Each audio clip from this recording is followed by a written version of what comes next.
आपलं कर्जत न्यूज, बेधडक, निर्भीड आणि परखड.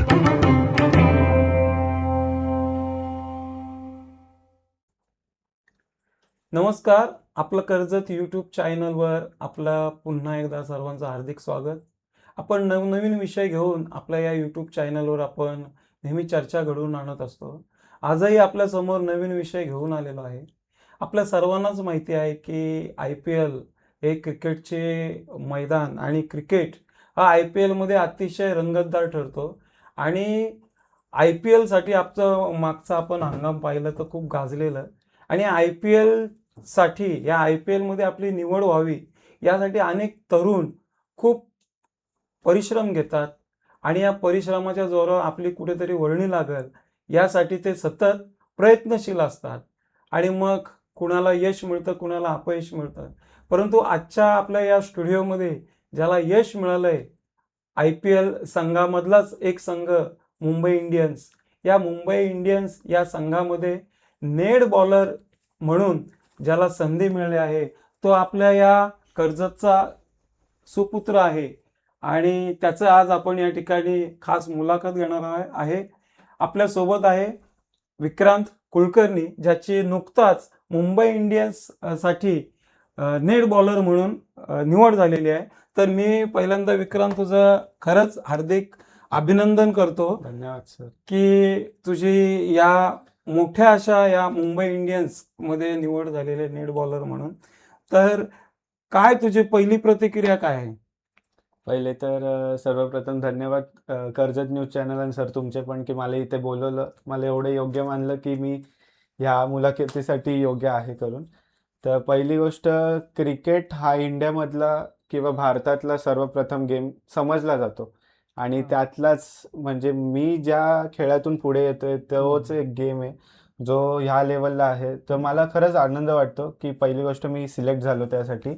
आणि कर्जतमधून कुठे नाव नसताना अचानक ह्या लेवलला येऊन लोक ओळखायला लागली, ते पण एक चांगलं आहे. तर सर्वांचाच मी धन्यवाद करेल, इवन कर्जतकरांचाच की त्यांनी मला प्रेम दिलं. जेव्हा जेव्हा मला गरज लागली तेव्हा माझ्यासोबत होते उभे लोक. तर सगळ्यांचं धन्यवाद. नाही, आम्हाला सर्वांनाच खरं तर कर्जतकरांना खूप अभिमानाची गोष्ट आहे की एक सामान्य कुटुंबातला मुलगा तू आणि एवढी मोठी उडी घेतलेली आहे, झेप घेतलेली आहे. तर तुझी निवड झाली असं तुला जेव्हा कळलं तेव्हा तुझा आनंद कसा होता आणि काय तुझी पहिली प्रतिक्रिया काय म्हटली? पहिले तर मी ॲक्च्युली मला माहीतच नव्हतं की माझं सिलेक्शन वगैरे झालंय करून. मी माझे मॅचेस खेळत होतो. मी मॅचेस खेळून मी घरी येत होतो तेव्हा मला आई बोलली की विक्रांत असं असं लेटर आलंय. तर मी म्हटलं की काय झालं, कसलं लेटर आलंय? तर मी म्हटलं की तू येऊन बघ किंवा मग मला सांग की मी करते. तर आई म्हटली ठीक आहे मी बघते करून. तर आईला काही कळलंच नाही कारण की आईला नाही नाही माहीत त्यातलं.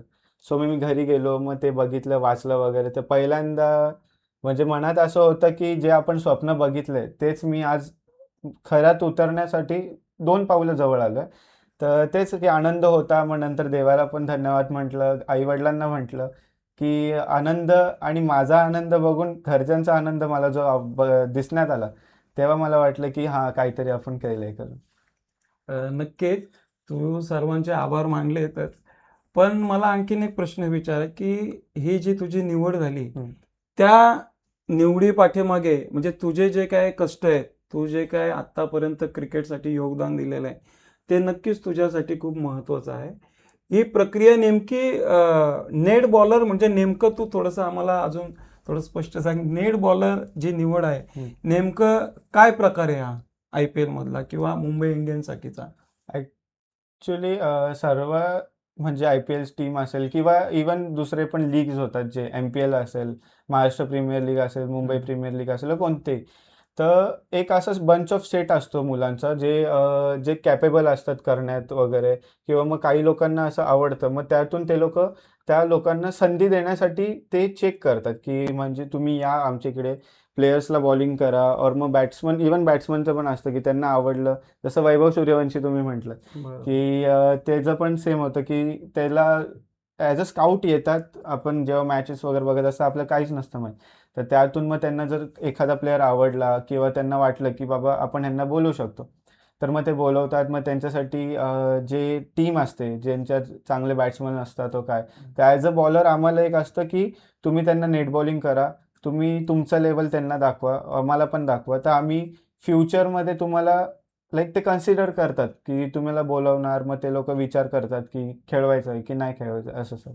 ओके. म्हणजे अशा पद्धतीचं त्या तुम्हाला प्रक्रियेतून जायला लागतं. हो, सगळं. खरं तर क्रिकेट म्हटलं की खूप तरुणांना म्हणजे असं वाटतं की आम्हाला क्रिकेटशिवाय या क्रीडा क्षेत्रामध्ये दुसरं कुठलंच असं क्षेत्र नाही. खरं तर अनेक क्षेत्र आहेत. तुला काय वाटतं की क्रिकेट आणि इतर असे काय आहेत का सोर्सेस की अजून त्यामध्ये देखील करिअर होऊ शकतं किंवा असे काही पर्याय आहेत का? नक्कीच असेल. मी माझंच उदाहरण देतो. आधी मी क्रिकेट नव्हतंच खेळत. आधी मला आवड म्हणजे फुटबॉल होती. तर मी फुटबॉल खेळायला लागलो. मग स्कूलमध्ये मी खो-खो खेळायला लागलो. तर त्या लेव्हलला जाता माझं ॲक्चुअलमध्ये मी क्रिकेट स्टार्टपासून खेळत होतो म्हणून तर प्रेम होतं क्रिकेटपुरतं. नंतर जसं लोकांना पाहिलं गेलं, मग मला असं वाटलं की नाही, माझा हा गेम आहे, मी ह्याच्यात प्रूव्ह करेल. बट इव्हन भारतात किंवा आपल्या महाराष्ट्रात पण अजूनही खूप असे खेळ आहेत जे लोकांपर्यंत पोहोचलेच नाही आहेत. ते लोकांपर्यंत म्हणजे स्कूलवाले जे सांगत नाहीत किंवा काही प्लेयर्स आहेत जे म्हणजे क्रिकेट व्यतिरिक्त पण दुसरे खेळ आहेत, ज्याच्यात तुम्ही खरंच खूप चांगलं करू शकता. जसं टेबल टेनिस असेल, बॅडमिंटन असेल, ते पण आता हाय लेव्हलला चाललंय. म्हणजे असं नाही क्रिकेटच्या लेव्हललाच ह्या गेम्स पण आलेत. तर माझं असं नाही की तुम्ही क्रिकेटच खेळा, हे खेळा.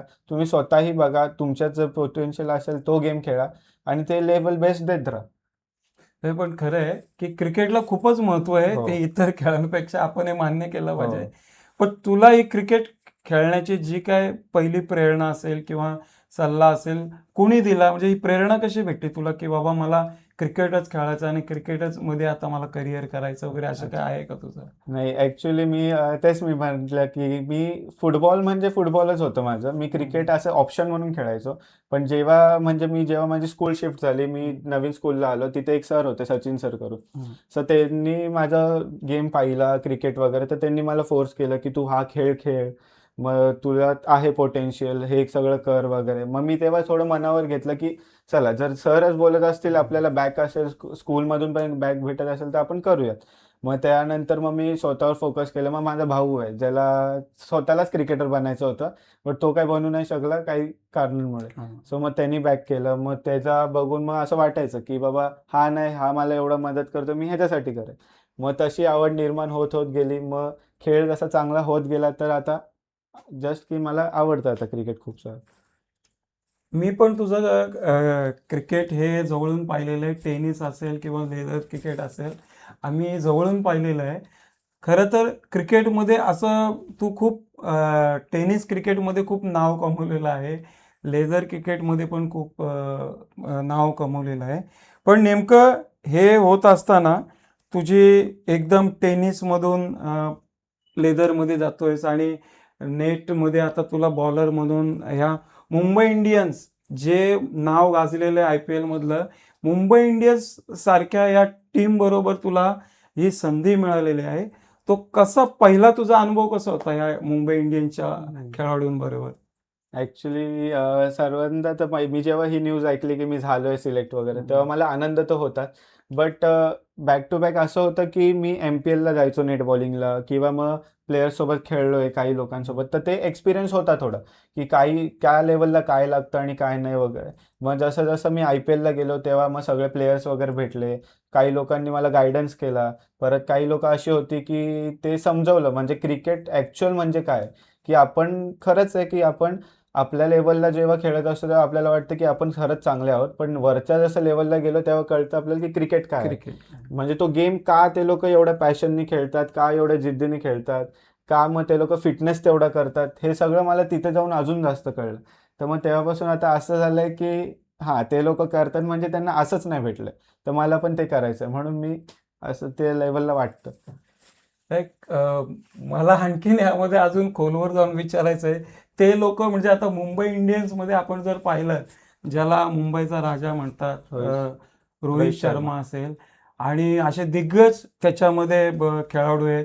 तर मला ते समजून घ्यायचं आहे, की बऱ्याच जणांचं स्वप्न असतं म्हणजे स्टेडियममध्ये जातात ते खास रोहित शर्माला पाहण्यासाठी अनेक प्रेक्षक आहेत की त्याची थोडीशी लांबून जरी काय बोलतात त्याला झलक दिसली तर ते खूप नाचतात, डोक्यावर घेऊन नाचतात त्या प्लेयरांना.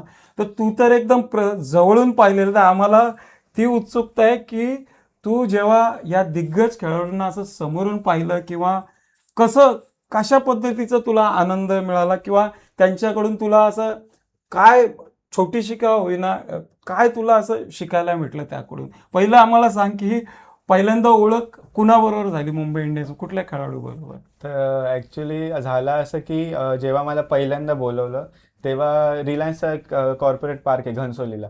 तर तिकडे मी पहिल्यांदा कोणाला बॉलिंग केली असेल ती हार्दिक पांड्याला होती. क्या सो बात मी त्याला बॉलिंग केली. ॲज अ बॉलर तो बॉलरच आहे, तो ऑलराऊंडर म्हणून मानला जातो, बट तो बॅटिंग करत होता तेव्हा आम्ही बॉलिंग वगैरे केली. तर पहिलं इंटरॅक्शन माझं त्याच्यासोबत होतं. आणि नाही नाही बोलता तर इंडिया प्लेअर आहे तर नर्वसनेस तर होतीच तेवढी की आपण काय करू, आपण काय बॉलिंग. तर असं होता होता मग शेवटला जेव्हा आम्ही पॅकअप वगैरे केलं तेव्हा मग तो येऊन सगळ्यांना सांगत बसला. म्हणजे मी सोडून माझे पण मित्र होते जिकडे नेट बॉलर्स होते. तर मग आम्हाला त्यांनी गायडन्स केलं की तुम्ही ह्या लेवलपर्यंत आला तर असं नका समजू की तुम्ही खूप मोठे झाला तर काय, इथून पण तुम्ही बॅक करा स्वतःला, पुढे जा, तुम्ही जे मी केलं लाईफमध्ये ते तुम्ही करा, असं सगळं सांगत बसला. नंतर मग इवन त्यांनी जे पॉझिटिव्ह एनर्जी असते ना एका प्लेयरमध्ये की असतात काही काही की ज्यांना हे असतं की आपण ह्या लेवलला खेळलोय तर आता हे लहान आहेत वगैरे, तसं काहीच नाही. तो एवढा ग्राउंड टू अर्थ आहे की आम्हाला एक एक प्लेयरला त्याने समजावलं की क्रिकेट म्हणजे ॲक्च्युअल काय गेम आहे. ओके, म्हणजे सुरुवातच हार्दिक पांड्या हो. यांना तुम्ही गोलंदाजी केली. खूप किती मोठं हे, म्हणजे ऐकूनच आम्हाला अंगावर शहारे वाटले की ज्या हार्दिक पांड्याला पाहण्यासाठी एवढे चाहते त्यांचे उत्सुक असतात त्यांना तुम्ही बॉलिंग केले. आणखीन कुठल्या दिग्गज प्लेयरांबरोबर तुम्हाला असं खेळायची संधी मिळाली? तर ॲक्च्युअली सगळेच प्लेयर येतात. म्हणजे जी टीम बस येते त्यात आम्ही असायचो. तर आम्हाला आम्ही भेटलो वगैरे सगळं झालं. मग वानखेडे स्टेडियमला आमची नेट प्रॅक्टिस असायची की कारण की ते होम ऑफ क्रिकेट. तर मग आमचं तिकडे सगळ्यांचं असायचं. तर मी सगळ्यांनाच केले. ॲक्च्युअलमध्ये जी टीम होती एम-आयची त्यांना सर्वांना आम्ही बॉलिंग वगैरे केली. बट माझं like cherry on cake movement असेल तर रोहित शर्मा सोबतचं इंटरॅक्शन्स होतं. रोहित शर्मा हो, बरोबर रोहित झालं? शर्मासोबत. क्या बात आहे. तर मग रोहित शर्मासोबतचं इंटरॅक्शन होतं आणि त्याच्याकडून जे गायडन्स भेटलं ते मी अजून पर्सिव्ह करायला पुढे ट्राय करेन. रोहित शर्मा बरोबर प्रत्यक्षात संवाद साधला आणि त्यांच्याबरोबर प्रॅक्टिस करायची संधी मिळाली. खूप मोठी अचिव्हमेंट आहे ही आणि मला वाटतं त्याच्या लाईफमधली ही त्याच्या आता करिअरची सुरुवातच आहे आणि करिअरच्या सुरुवातीला जेवढे दिग्गज खेळाडूंचं त्यांना मार्गदर्शन भेटलं, म्हणजे विक्रांतचं पण आपण जर पाहिलं तर खूप फ्युचर मोठं मला आज दिसतंय. आम्ही या स्टुडिओमध्ये आज चर्चा करतोय, पण हा कदाचित आणखीन मोठ्या स्टुडिओमध्ये त्याची मुलाखतीला त्याला बोलवले जातील. आम्ही ते भाग्य समजू की विक्रांतनी आमच्या स्टुडिओमधून सुरुवात केली सुरुवात केली. चर्चेला. तर आणखीन आपण एक प्रश्न मला विचारायचा वाटतोय की या खेळाडूंचं एक क्रिकेटचं एक वेगळ्या पद्धतीचं खेळणं असेल आणि वैयक्तिक अशा हो. वातावरणात तुम्ही पाहिलं असेल, ते नेमके खेळाडू क्रिकेटमध्ये जसे आहेत किंवा बाहेर आपण जेव्हा मैत्री वगैरे चर्चा करतो, तर त्यांचं एकंदरीत कशा पद्धतीचं वागणं, जीवनशैली कशी आहे? थोडक्यात जर माहिती असेल तर आम्हाला खूप उत्सुकता आहे ऐकण्याची. तर नक्कीच आम्ही जेव्हा त्यांच्यासोबत होतो, तेव्हा म्हणजे त्यांचं एक आहे, की आपण ग्राउंडमध्ये आलो तर आपण कशासाठी येतोय? तर आपण प्रॅक्टिससाठी येतोय, आपल्याला स्वतःला डेव्हलप करण्यासाठी. तर त्यांचं जसं होतं, की 4 तास ते लोकं प्रॅक्टिस करायचे. म्हणजे आम्ही 4 तास करत होतो. 4 तास हे डिसिप्लिनचे असायचे. म्हणजे जे बॉलर्स आहेत ते त्यांची बॉलिंग करतील, जे बॅट्समन आहेत बॅटिंग करतील आणि तेवढ्यापुरताच नाही. मग रोहित शर्मा समजा आला, की हार्दिक आला, तर त्यांचं बॅटिंग आणि बॉलिंग एवढंच नसायचं. मग त्यांचे फिटनेस सेशन असतील तिकडे, मग कॅचिंग सेशन, फील्डिंग सेशन हे सगळं असायचं. आणि वैयक्तिक बोलायला गेलं तर ते ग्राउंडच्या पलीकडे म्हणजे ग्राउंडच्या बाहेर ते लोकं वेगळे आहे. म्हणजे खूप हसरा नेचर आहे. लाईक लोकांचं असतं, की सीरियस नेचरमधून एक स्विच मारायचं असतं. तर रोहित तर तुम्हाला माहितीच आहे सगळ्यांना, की ते ड्युअल नेचर आहे. तसंच सगळ्या प्लेयरचं आहे, की ग्राउंडमध्ये आपण एक आहोत, की आपण प्लेयर म्हणून उतरलोय प्लेयर म्हणून. बट सेशन झाल्यावर जी मस्ती असते ती खूप वेगळी असते. म्हणजे एकूण एक प्लेयर जे रागवतात एकमेकांवर ते लोकं पण हसत असतात. तर ते सगळं हॅपीनेस असतो तो. म्हणजे एक ते 2 महिने असं असतं, की त्यांच्यासाठी की ते एक लाईफ वेगळी जगतात आणि दोन दोन ड्युअल लाईफ जगत असतात, जिथे फॅमिली पण असते आणि प्लेयर्स पण असतात, बट एकत्र ते लोक मॅनेज करतात. ही आमच्यासाठी खूप महत्त्वाची गोष्ट आहे की आम्ही पडद्याच्या पाठीमागल्या आम्हाला या गोष्टी काही कळत नाही आणि तू प्रत्यक्षात अनुभव घेतल्यामुळे आम्हाला ते कळतंय. खूप पॉझिटिव्ह एनर्जी असेल, हो. हाशिक मजाक वगैरे सगळ्या गोष्टी, आणि क्रिकेट पण तेवढा सिरियसली सिरियसली. खेळला जातोय. आता हे आपण जर पाहत असतानाच जसं तुला यश पटकन भेटलेलं आहे, पण काही अडथळे पण या मार्गावर जात हो. असताना थोडेसे अडथळ्यांना पण सामना करा. काय एखादा आमच्याशी शेअर करू शकतो की तुला अशी नक्कीच, नक्कीच. काय या दरम्यान काही अडचण वगैरे निर्माण झाली होती? तर जसं मी लाईक 14-16 मध्ये मी जेव्हा सिलेक्ट झालो, तर मी असं क्रिकेट तर थर्ड पासून खेळत, तिसरी पासून मी खेळत आलो. मला आज लाईक क्रिकेट खेळता खेळता वर्ष झाली. बट त्याच्या पुढे जेव्हा मी 14-16 ला सिलेक्ट झालो, तेव्हा मी खेळलो. व त्यानंतर असा एक प्रसंग आलेला आहे कोविडमध्ये, की माझं एक पॉईंट आलेलं की माझं कुठेच काही होत नव्हतं. म्हणजे एज्युकेशनचं पण जरा मी अडकलेलो आणि स्पोर्ट्स लाईफमध्ये पण. तर माझा एक पॉईंट आलेला की मी क्रिकेट सोडेल करून. मी सोडला पण होता ऑलमोस्ट. मी प्रॅक्टिस नव्हतो करत, काही नव्हतं. तेव्हा काही लोकं मला पण असं होतं की देवाने लाईक दिले होते. म्हणजे मी त्यांची नावं पण घेईल, लाईक म्हणजे माझी 2 बहिणी असतील, दीपश्री दीदी, जान्हवी दीदी, और मग आर्या असेल, और सानिका, और अथर्व असेल. अथर्व हा माझा म्हणजे चाइल्डहूड फ्रेंड. तर त्यांनी मला मग तेव्हा बॅक केलं की विक्रांत खेळ करून, सोडू नकोस. हे अप्स अँड डाऊन सगळ्यांचे असतात. मग त्याच्यानंतर मग मी परत खेळणं चालू केलं. त्यातून मग मी परत सिलेक्ट झालो. तर सिलेक्ट होऊन मी 1-2 मॅच खेळून मी परत बेंचवर आलो. तर तेच असायचं की निगेटिव्ह थॉट्स पण येत राहायचं की काय करतोय आपण नक्की लाईफमध्ये, आणि ते सगळे स्पोर्ट्समनला असतात. कारण की आम्हाला पण असं असतं की आमचे मित्र एका साईडला एज्युकेशन करून सगळे पुढे जात असतात आणि आम्हाला दोन्ही मॅनेज करून पण आम्हाला असं असतं की एक तर एज्युकेशन, एक तर स्पोर्ट्स. त्या दोघांमधून आम्हाला काय निवडायचं असेल तर आमचं जे प्रेम आहे ते एज्युकेशन और स्पोर्ट्समध्ये अडकलेलं असतं. बट स्पोर्ट्स आम्ही निवड केली, तर आम्हाला ते असं असतं की आम्ही दोघं घेऊन जाऊ.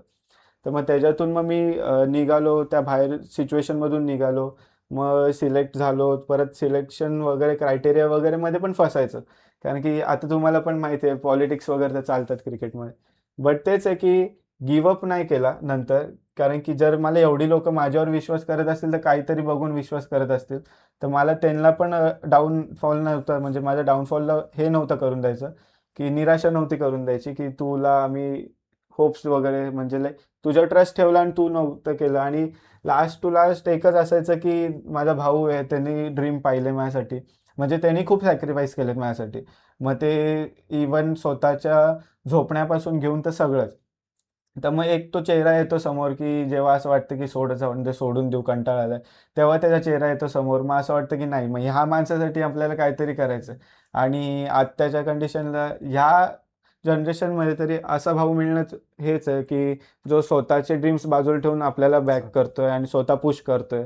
सगळी हेल्प करतोय. इव्हन कसला प्रेशर नाही देत आहे. तर मग मी ग्रेटफुल आहे त्याच्यासाठी पण. मी नेहमीच असतो, की लाईक मला फॅमिली पण अशीच भेटली आहे, की मला सपोर्ट केलंय त्यांनी. तर मग मला हेच, की ही जर्नी आता मी इथे आली आहे, तर मला अजून पुढे घेऊन जायचं आहे. तेच मी विचारणार होतो की ठीक, घरातला तर सपोर्ट मिळालाच तुला, हं. आणि त्या घरातला सपोर्ट नसेल तर आपण पुढे जाऊच शकत नाही, हे आपल्याला सत्य नाकारता आहे. येत नाही. तेच आता नेमकं तुझी पुढची वाटचाल कशी असणार आहे हे आम्हाला आता जाणून घ्यायचं आहे. तर ॲक्चुअली लोकांना वाटतंय, की विक्रांतनी खूप अचीव्ह केलं, खूप अचीव्ह केलं. तर हे काहीच नाही केलंय मी. माझं जे स्वप्न आहे ते प्रत्येक क्रिकेटरचं असतं, की ते व्हाईट टेस्ट जर्सी घ्यायची, इंडियाचा लोगो असला पाहिजे. तर ते माझंही स्वप्न आहे. स्वप्न नाही, तो गोल आहे माझा तो, की मी ते अचीव्ह करणारच. मला कितीही लोकांनी नावं ठेवली or काय ठेवली, बट मला माहिती आहे मला काय करायचं इथून पुढे. सो माझं तेच आहे, की जोपर्यंत तो लोगो नाही मिळत, तोपर्यंत क्रिकेट मी आता सोडणार नाही. मला जे चान्स भेटला, मी त्या चान्सला पर्सिव्ह करत जाईल. आणि क्रिकेट मला जो इंडिया लोगो ज्यासाठी एवढं वर्ष खेळलोय, अजून खेळेल, तर मी तो पर्सिव्ह केल्याशिवाय राहणार. तर सगळ्या तरुणांचं भारतातल्या हेच स्वप्न आहे की आम्हाला तो लोगो आम्हाला मिळाला पाहिजे हां. आणि ती जर्सी आम्ही घातली पाहिजे. हा सर्वच तरुणांचं क्रिकेट जे जे खेळतात त्यांचा तो गोल आहे. आता जाता जाता शेवटचा की आता तरुण पिढी खूप क्रिकेटला वाहून घेतलंय. हो. प्रत्येक पूर्वी ते शनिवार आणि रविवार क्रिकेटचे सामने पाहायला हां. मिळायचे. पुन्हा आता सर्वच वार, सोमवार, मंगळवार अशा सर्वच वाराला आपल्याला क्रिकेट हा खेळ खेळताना दिसत आहे. त्या तरुण पिढीसाठी तू मगाशी सांगितलं की एका बाजूला माझं शिक्षण होतं, दुसऱ्या बाजूला मला करिअर करायचं होतं क्रिकेट. तर हे दोघांची सांगड तू घातली. पण आता या तरुण पिढीला तू कशा पद्धतीचं मार्गदर्शन म्हणण्यापेक्षा कशा पद्धतीचं तू सांगू शकतो की या दोघांची क्रिकेट खेळत असताना सांगड घातली पाहिजे? पहिले तर की लाईक आता क्रिकेट एवढं डेव्हलप झालंय इंडियामध्ये. म्हणजे ॲक्च्युअली आधी टेनिस क्रिकेटला पण एवढं हे नव्हतं की तुम्ही लोकल टुर्नामेंट खेळत होते तेवढंच होतं. मग आता टेनिस क्रिकेटमध्ये पण IPL सारखं ISPL झालंय. तर माझं एवढंच आहे की तुम्ही जर एखादा स्पोर्ट्स कोणताही क्रिकेट असो या कोणताही स्पोर्ट्स असो, तर तुम्ही जर तो खरंच परस्यू करायचा आहे, म्हणजे तुम्ही त्याला गोल म्हणून समजताय लाईफमध्ये, तुम्हाला त्यात खरंच काहीतरी चांगलं करायचं आहे, तर तुम्ही परस्यू करत राहा. नाहीतर असं होईल की तुम्ही दुर्लक्ष एज्युकेशनकडे पण करणार आणि स्पोर्ट्सकडे पण पुढे जाऊ. आणि आत्ताचं कंडिशन तेच आहे की दोघांना आपल्याला हे टायअप करायचं आहे. कारण की एज्युकेशन पण एवढं क्रुशियल झालं आता की तुम्ही हे नाही केलं तर स्पोर्ट्स फील्ड एवढी, म्हणजे आता लाखो मुलं आहेत स्पोर्ट्स फील्डमध्ये, तर त्यातून सगळ्यांनाच मिळतं असं नाही आहे. तर मग तुम्हाला ॲज अ बॅकअप ऑप्शन दोघांमध्ये तुम्हाला एज्युकेशन हा बॅकअप ऑप्शन ठेवावंच लागेल. तर माझं एवढंच आहे की लाईक तुम्ही डिग्री तुमची कोणतीही डिग्री असू दे, पण डिग्री कंप्लीट करा. बट तुमचं जर एक असेल प्रेम तुमच्या खेळावर वगैरे, तर पॅशन म्हणून त्याला पण फॉलो करा. बट एक असेल की नाही मी फक्त मजेसाठी हा स्पोर्ट्स खेळणार आहे, बट एज्युकेशन पण मी एवढं लक्ष नाही देणार, तर तिथून तुम्ही तो स्कोप ठेवू नका. कारण की एज्युकेशन तर एज्युकेशन करा, स्पोर्ट्स तर स्पोर्ट्स करा. आणि दोघांमध्ये नसेल तर लाईफला सिरियस घ्या आणि पुढे जा. खूप सुंदर पद्धतीनं आजच्या पिढीला, जी तरुण पिढी आहे जी क्रिकेटची फार वेडी आहे, तर त्या तरुण पिढीला खूप चांगल्या पद्धतीचं तू सूचना केलेली आहे, मार्गदर्शन केलेलं आहे. आणि जर अशाच पद्धतीने जर आपण केलं तर आपलं करिअर पण होऊ शकतं आणि स्पोर्टमधला जो आनंद आहे तो पण आपल्याला घेता येईल. तर अशा पद्धतीनं आज आपल्या या स्टुडिओमध्ये खरंच विक्रांतनी खूप चांगल्या पद्धतीनं या ठिकाणी त्याच्या जी काही वाटचाल होती, आपण म्हणूया अल्प वाटचाल आहे, पण त्याचा जो काय अनुभव होता क्रिकेटचा तो आपल्याबरोबर या ठिकाणी शेअर केला. आणि आपल्याला काही गोष्टी खूप जवळून समजून घेता आल्या त्याच्याकडून. आणि खरंच आपलं कर्जत न्यूज या चॅनलच्या माध्यमातून मी पुन्हा एकदा विक्रांतला शुभेच्छा देतो की धन्यवाद तुझी सर. खूप पुढे वाटचाल अशीच सुरू राहील. आणि आमच्या सर्वच टीमच्या वतीनं शुभेच्छा देऊन आजचा हा चर्चेचा जो कार्यक्रम होता आपण वेळेअभावी इथेच थांबूया. पुन्हा कधीतरी एकदा आपण भेटूया. नक्की, नक्की. धन्यवाद. धन्यवाद. आपलं कर्जत न्यूज यूट्यूब चॅनलला सबस्क्राईब करायला विसरू नका. नवनवीन बातम्या आणि अपडेटसाठी बेल आयकन नक्की प्रेस करा.